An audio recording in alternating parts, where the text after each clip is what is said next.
राज एक 12 साल का जिज्ञासु लड़का अपने पिता अर्जुन के साथ हिमालय की तहलती में स्थित एक घने जंगल में घूमने गया। उस जंगल के बारे में कहा जाता था कि वहाँ कभी एक जादुई सुनहरी हिरन रहती थी जो लुप्त हो चुकी थी। राज को प्रकृति और रहस्यों से गहरा लगाव था, इसलिए वो उस जंगल की हर चीज को बारीकी से देख रहा था। तभी अचानक उसे झाड़ियों में हलचल सुनाई दी। जब उसने ध्यान से देखा तो उसकी नजर 4 सुनहरे रंग के हिरन के बच्चों पर पड़ी। वे सामान्य हिरनों से अलग थे। उनकी आंखों में नीली चमक थी और उनके शरीर पर जादुई निशान बने हुए थे। पापा, देखो ये हिरने तो सोने जैसे चमक रहे हैं। हाँ बेटा, सोने जैसे चमक तो रहे हैं और प्यारे भी बहुत हैं, लेकिन इन्हें साथ नहीं ले जा सकते। तुम्हारी माँ को ये पसंद नहीं आएंगे। तो मैं कुछ देर ही इनके साथ ही खेल लेता हूँ। राज ने हिरनों के साथ खेलना शुरू किया। वे उससे डरते नहीं थे बल्कि उसके साथ दोस्ती करने लगे। राज काफी देर तक उन हिरनों के साथ खेलता रहा। जब शाम होने लगी तो अर्जुन ने कहा, बेटा चलो, अब हमें लौटना होगा। रात होने से पहले घर पहुंचना जरूरी है। राज ने उदास होते हुए हाँ कही। अर्जुन ने उसे दिलासा दिया, चिंता मत करो, तुम फिर कभी दोबारा इनसे आके मिल सकते हो।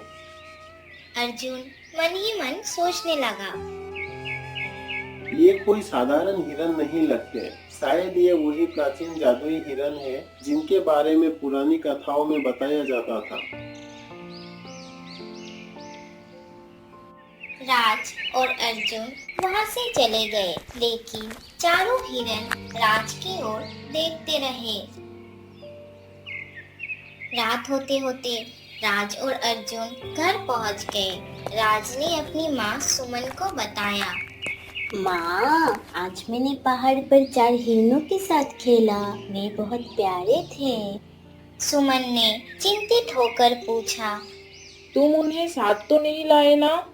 अर्जुन ने हंसते हुए कहा, नहीं, मैंने पहले ही उसे मना कर दिया था। तभी दरवाजे पर दस्तक की आवाज आई। सुमन और राज ने दरवाजा खोला, लेकिन वहाँ कोई नहीं था। फिर राज ने नीचे देखा, चारों हिरन दरवाजे पर खड़े थे। हे भगवान, ये क्या है? राज ने मासूमियत से पूछा, माँ, क्या मैं इन्हें घर में रख सकता हूँ? सुमन ने थोड़ा सोचकर हाँ कह दिया, लेकिन शर्त रखी। लेकिन इनकी देखभाल तुम्हें ही करनी होगी। समय बीतता गया और चारों हिरन बड़े हो गए। गांव वालों ने जब इन हिरणों को देखा तो वे भी चकित रह गए। कुछ लोगों ने कहा ये देवताओं का वरदान है, जबकि कुछ डर गए और कुछ लोगों ने कहा इनमें कोई जादुई शक्ति है, ये हमारे लिए अशुभ हो सकते हैं। लेकिन राज ने उन्हें अपने घर के पीछे बने बगीचे में रहने दिया। उसकी माँ सुमन पहले तो चिंतित हुई, लेकिन जब उन्होंने देखा कि हिरणों के आने के बाद से बगीचे के सूखे पौधे फिर से हरे भरे हो गए, तो उन्होंने भी उन्हें स्वीकार कर लिया। गांव में एक दिन अचानक एक बूढ़े साधु का आगमन हुआ। उनकी लंबी सफेद दाढ़ी थी। साधु की नजर सीधे राज के घर के पीछे बने बगीचे में रहने वाले सुनहरे हिरणों पर थी। राज ने देखा कि साधु हिरणों की ओर देखकर मुस्कुरा रहे हैं, मानो वो उन्हें पहले से जानते हो। राज उत्सुकता से उनके पास गया और पूछा, बाबा, क्या आप हिरणों को जानते हैं? साधु ने गहरी सांस लेते हुए कहा, हाँ बेटा, ये कोई साधारण हिरन नहीं है। ये स्वर्ण मृग हिरन है जो हिमालय की पर्वत घाटियों में रहते हैं। इन्हें देखना बहुत ही दुर्लभ है। साधु ने राज को एक पुरानी कथा सुनाई। बहुत साल पहले जब इस जंगल में देवताओं का वास था, तब देवताओं ने अपनी सुरक्षा के लिए 4 दिव्य हिरणों को जन्म दिया था। ये हिरण प्रकृति की संतुलन बनाए रखते थे, लेकिन जब मनुष्य ने लालच में आकर जंगलों को नष्ट करना शुरू किया, तो ये हिरण गायब हो गए। मैं सालों से इन्हें ढूंढ रहा था। राज ने आश्चर्य से पूछा, लेकिन ये हिरने मेरे पास क्यों आए? साधु मुस्कुराए और कहा, क्योंकि तुम्हारे हृदय में निस्वार्थ प्रेम है। तुमने इन्हें बिना किसी लालच के अपनाया। ये हिरण उन्हीं के पास रहते हैं जो प्रकृति से सच्चा प्यार करते हैं। गांव के लोगों ने देखा कि जब से ये हिरण आए हैं, गांव में फसलें अच्छी होने लगी है और मौसम अनुकूल रहता है। लोगों को लगा कि ये कोई साधारण हिरण नहीं, बल्कि दिव्य प्राणी है। कुछ दिनों बाद गांव में अद्भुत घटनाएं होने लगी। एक बूढ़ी महिला जो सालों से बीमार थी, हिरणों के पास बैठते ही ठीक हो गई। एक दिन एक अजनबी व्यक्ति मल्लिकार्जुन गांव में आया। वो एक तांत्रिक था जो काले जादू में विश्वास रखता था। उसने सुना था कि इन हिरणों के शरीर में अमरता का रहस्य छुपा है। उसने गांव वालों को बहकाया, ये हिरण गांव के लिए खतरा है। इन्हें पकड़कर मुझे सौंप दो, नहीं तो गांव पर बड़ा संकट आएगा। डर के मारे कुछ लोगों ने उसकी बात मान ली।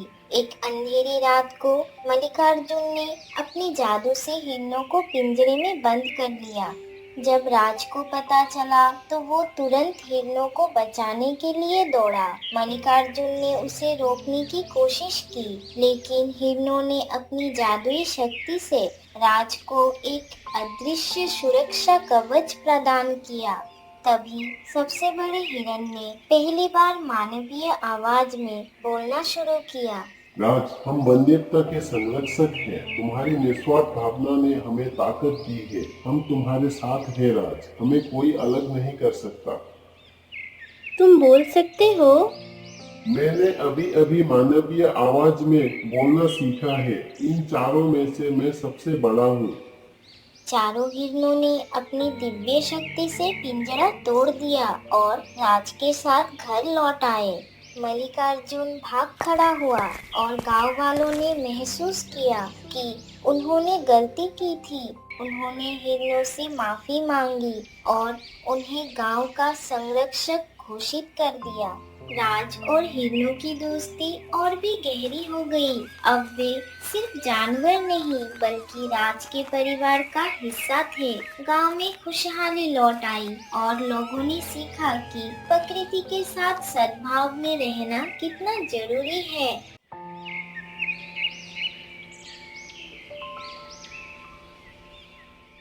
नीरजा ने अपने आप को एक अज्ञात जंगल में पाया। चारों ओर फैली हरियाली और हवा में तैरती मधुर सुगंध ने उसे मंत्रमुग्ध कर दिया। तभी आकाश से एक स्वर्ण पक्षी चिड़िया उड़ती हुई आई। तभी उसकी नजर एक अद्भुत दृश्य पर पड़ी। एक स्वर्णिम पंखों वाली चिड़िया पेड़ की डाल पर बैठी थी। नीरजा, तुम्हारे हृदय की पवित्रता ने मुझे बुलाया है। तुम्हारे गांव को मेरी सहायता की आवश्यकता है। तुम्हारी नियति मेरे साथ जुड़ी है। जब तुम्हारे मन में सच्चा साहस जागेगा, मैं तुम्हें फिर मिलूंगी। तुम बोल सकती हो, पर तुम हमारी सहायता क्यों करोगी? इतना कहकर वो पक्षी रंगीन किरणों में बदलकर गायब हो गई। नीरजा की आंखें खुल गई। उसका चेहरा पसीने से तर था। वो तेजी से चलकर अपनी माँ के पास पहुंची। माँ, मैंने एक अजीब सपना देखा। उसमें एक जादुई पक्षी थी।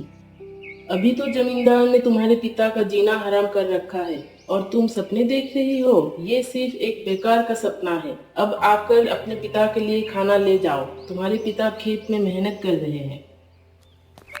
नीरजा चुपचाप खाना लेकर खेत की ओर चल पड़ी। अच्छा हुआ बेटी, तुम आ गई। मुझे बहुत भूख लगी थी। मुझे थोड़ा खाना दे दो।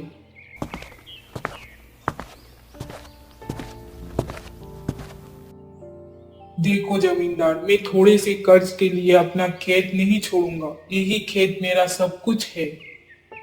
अगर जमीन से इतना प्यार था तो कर्ज क्यों लिया? अब चुकाओ या जमीन खाली करो। मालिक तुम्हें 3 दिन की समय दे रहे हैं। अगर खेत नहीं छोड़ा तो तुम्हारी हड्डियां तोड़ दूंगा। जमींदार चला गया और मोहनलाल निराश होकर जमीन पर बैठ गया। नीरजा ने उसे हिम्मत दी। पिताजी, हमें गांव वालों को इकट्ठा करना चाहिए, अकेले हम कुछ नहीं कर सकते।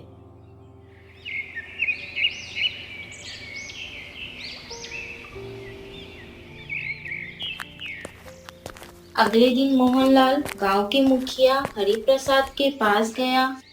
मुखिया जी, जमींदार मुझसे मेरा खेत छीन रहा है, कुछ कीजिए। मैं क्या कर सकता हूँ मोहनलाल? जमींदार ने तो मेरे पूर्वजों का कुआं भी हड़प लिया था। नीरजा के गांव सुजानगढ़ पर जमींदार राणा सिंह का आतंक था। बेटी, ये जमींदार हम गरीबों का रक्त चूस रहा है। कल उसने हमारी अंतिम गाय भी छीन ली। अब हमारे पास कुछ नहीं बचा। पिताजी, हमें विरोध करना होगा। मैंने एक स्वप्न देखा है। और तुम किसी जादुई चिड़िया के बारे में बात कर रही हो। ये सब सपना है बेटी। तो क्या हम हार मान ले? नहीं, हमें लड़ना होगा।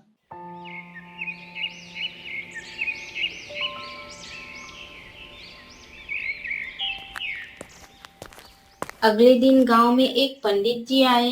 नीरजा ने पंडित जी को देखते ही अपने सपने के बारे में बताया। फिर पंडित जी ने एक पुरानी पुस्तक निकाली। इसमें लिखा है कि सुजानगढ़ की रक्षा एक स्वर्ण पक्षी चिड़िया करती थी, जो सच्चे हृदय वालों की सहायता करती है।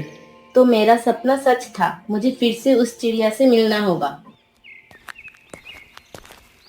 फिर नीरजा घर आई। थोड़ी ही देर में उसकी दादी ने उसे बुलाया। फिर नीरजा ने अपनी दादी से भी सपने के बारे में कहा। तुम्हारे पूर्वज राजा अमर सिंह को इसी स्वर्ण पक्षी चिड़िया ने कल्पतरु का बीज दिया था, जो सोने का फल देता था, हर जरूरतमंद लोगों की मदद करता था। बेटी, क्या वो चिड़िया अब भी कहीं है? रात को नीरजा ने फिर वही स्वप्न देखा। चिड़िया ने उसे पुराने कुएं के पास एक गुप्त रहस्यमय पेड़ दिखाया।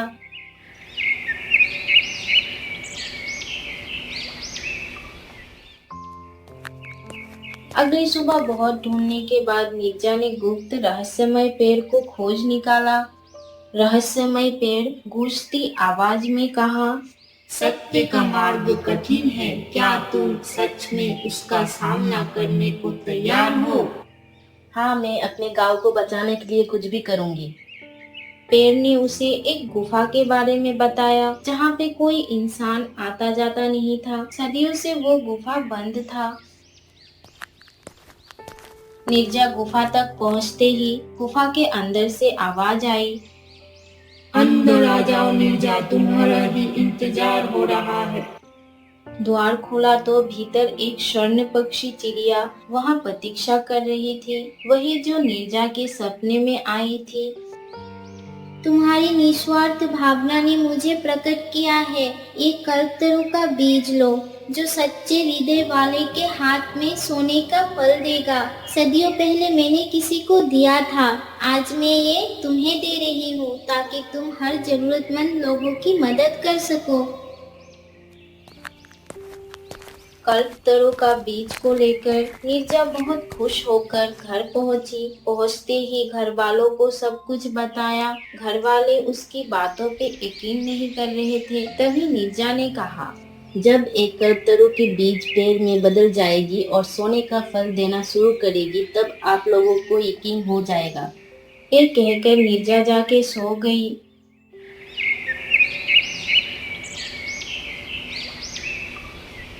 अगली सुबह नीरजा ने कल्पतरु का बीज बोया। उसके 2 दिन बाद एक विशाल वृक्ष खड़ा था, जिस पर सोने के फल लदे थे। वृक्ष को देख के घर वाले चकित रह गए और बहुत खुश हुए। और नीरजा ने धीरे धीरे गांव के सभी कर्ज चुकाए, नए कुएं खुदवाए, विद्यालय बनवाया और हॉस्पिटल बनवाया। जब जमींदार को पता चला तो वो क्रोधित होकर नीरजा के घर पहुंचा। बताओ, वो जादुई पक्षी कहाँ है? मुझे भी उसका खजाना चाहिए।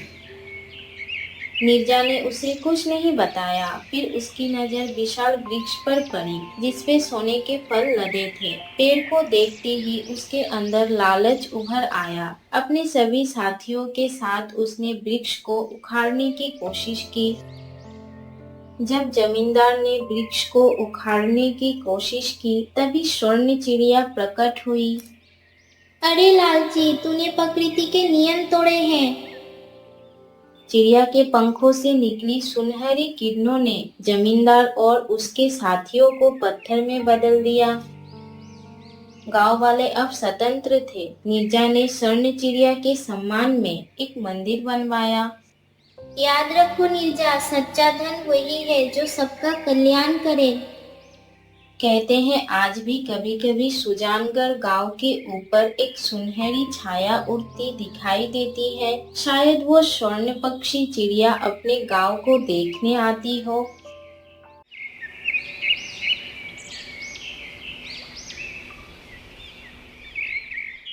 एक समय की बात है। शिवनगर गांव के एक किसान हरिराम की खेती दूर दूर तक मशहूर थी।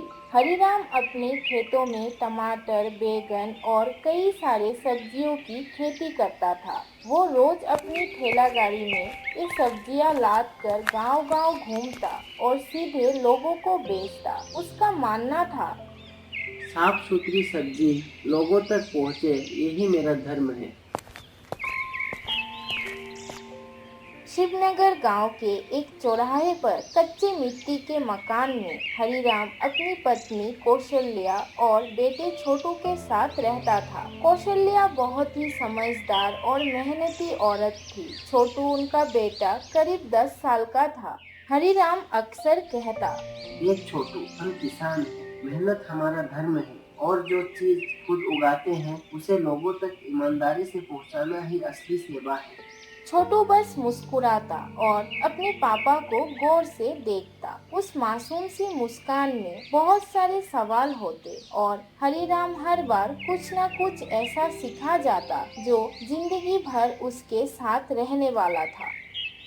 हरिराम रोज सुबह ठेला गाड़ी में अपनी ताजी सब्जियां लाता और पास पड़ोस के गांवों में जाकर उन्हें बेचता। उसे किसी मंडी का भरोसा नहीं था, ना ही किसी दलाल का। वो मानता था कि सीधे किसान से ग्राहक तक पहुंची सब्जी ही सबसे सच्ची सेवा है।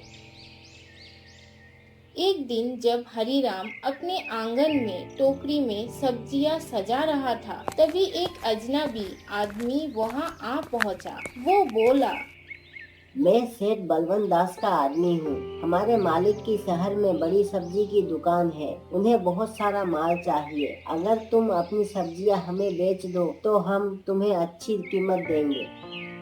माफ करना भैया, मैं अपने टमाटर, गोभी और बैगन खुद उगाता हूँ और खुद ही गांव-गांव बेचता हूँ। मैं मंडी के दलालों से दूर रहता हूँ। पर पूरे इलाके के किसान तो सेठ बलवंत दास को ही माल देते हैं, तुम क्यों नहीं?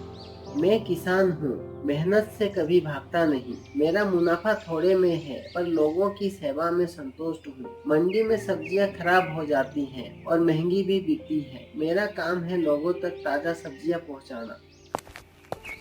वो आदमी चला गया। हरिराम अपनी ठेला गाड़ी में सब्जियां भरकर निकला और रास्ते में अंधेरे हो जाने पर एक गांव में रुक गया। वही एक आदमी खड़ा था जो अमीर लग रहा था। भाई, मैं हरिराम हूँ, शिवनगर से आया हूँ। आगे जाना मुश्किल है। क्या आज रात रुकने के लिए कोई जगह मिल सकती है? तुम मेरे घर रुक सकते हो। मैं सेठ बलवंत दास हूँ। हरिराम ने धन्यवाद कहा और ठेला गाड़ी को एक पेड़ के नीचे खड़ा कर सब्जी की टोकरी वही जमा दी। उसके बाद वो सेठ के साथ घर के भीतर चला गया। सेठ ने आंगन में चारपाई लगवा दी और कहा, ये रही तुम्हारी चारपाई। भाई, थोड़ा आराम कर लो। खाना खा लिया है ना? नहीं सेठ जी, मेरे पास थोड़ा सत्तू है, वही खाकर सो जाऊंगा। ठीक है, लेकिन कल सुबह मेरे यहाँ चाय जरूर पीना। सेठ बहुत अच्छे इंसान हैं। रात को रुकने के जगह दिए और खाने के लिए भी पूछ रहे थे। सुबह जाते वक्त सेठ जी को थोड़ी हरी सब्जियां देते जाऊंगा। ये सोच के हरीराम सो गया।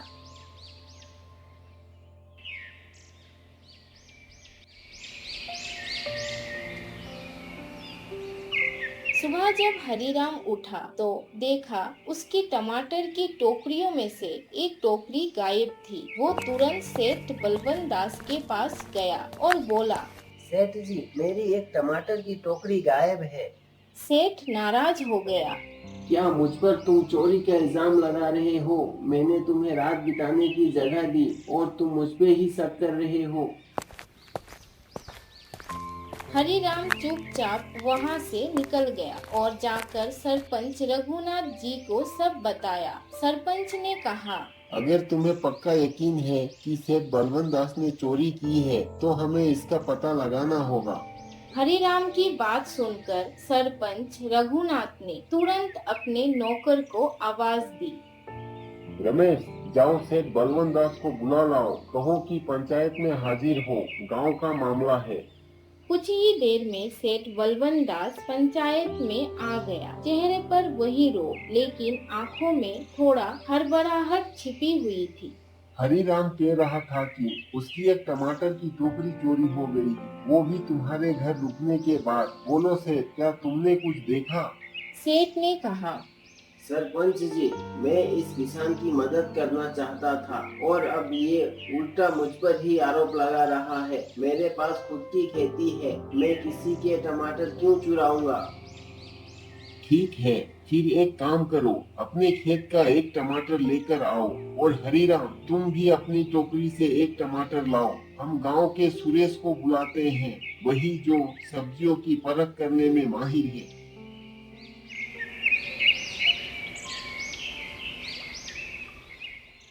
सेठ गया और थोड़ी देर में टमाटर लेकर लौटा। हरीराम भी अपनी गाड़ी से टमाटर लेकर आ गया। सुरेश दोनों टमाटर को ध्यान से देखने लगा, हाथ में लेकर तोलता, रंग और गंध को परखता। सरपंच जी, देखने से दोनों एक जैसे लगते हैं, पर असली फर्क स्वाद से ही पता चलेगा। तो चखो दोनों। सुरेश ने पहले हरीराम का टमाटर चखा, बिल्कुल ताजा, खट्टा मीठा और खेत की महक लिए हुए। फिर सेठ का टमाटर चखा। सरपंच जी, ये टमाटर तो वैसा ही है जैसे हरीराम वाला, स्वाद, खुशबू सब एक जैसे। तो क्या मतलब निकाला जाए इसका सुरेश? सरपंच जी, ये दोनों टमाटर एक ही खेत के हैं। मिट्टी की खुशबू, रस की मात्रा, बीज की बनावट सब एक जैसे हैं। इससे साफ लगता है कि सेठ जी का टमाटर हरीराम की ही फसल का हिस्सा है। सेठ बलवंत दास क्या अब भी इनकार करेगा या मानेगा कि तूने ही टोकरी चुराई? हाँ सरपंच जी, गलती हो गई। मैंने टोकरी रख ली थी, लेकिन चोरी का इरादा नहीं था। सोचा किसान को क्या फर्क पड़ेगा एक टोकरी से। हरीराम चुपचाप खड़ा रहा, कोई घमंड नहीं, कोई गुस्सा नहीं। हरीराम, तू चाहे तो केस दर्ज करवा सकता है। हरीराम ने कहा, नहीं सरपंच जी, मुझे कोई बदला नहीं चाहिए। बस इतना चाहूंगा कि सेठ जी आगे से किसी गरीब का भरोसा ना तोड़े। एक गरीब लेकिन ईमानदार किसान ने फिर साबित कर दिया, ईमानदारी हारती नहीं है, बस वक्त लगता है जीत तक पहुंचने में।